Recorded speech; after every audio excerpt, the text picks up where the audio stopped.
صلوا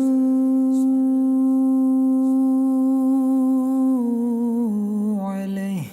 اللهم صل على سيدنا ومولانا محمد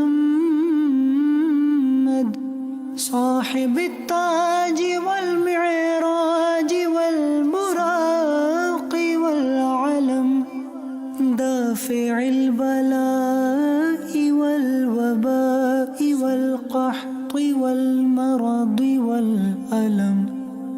اسمه مكتوب مرفوع مشفوع منقوش في اللوح والقلم، سيد العرب والعجم.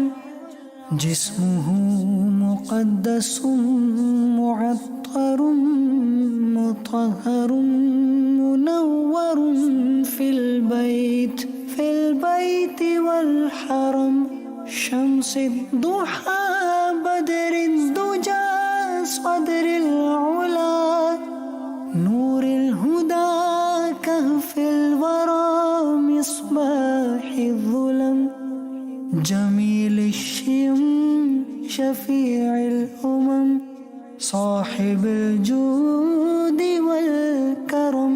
والله عاصمه وجبريل خادمه، والبراق مركبه والمعراج سفره، وسدرة المنتهى مقامه، وقاب قوسين مطلوبه، والمطلوب مقصوده، والمقصود موجوده. سيد المرسلين خاتم النبيين، شفيع المذنبين، أنيس الغريبين، رحمة للعالمين، راحة العاشقين، مراد المشتاقين،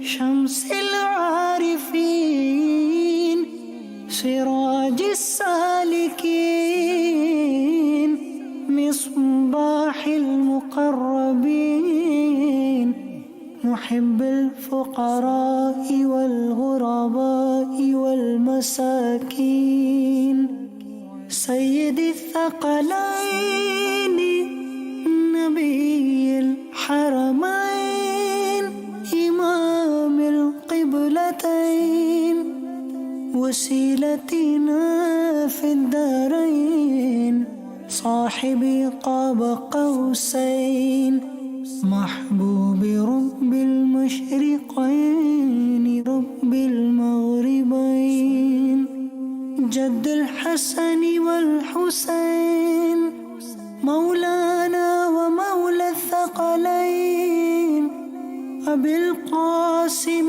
محمد بن عبد الله، نور من نور الله. يا أيها المشتاقون بنور جماله، صلوا عليه وآله وأصحابه وسلموا تسليما.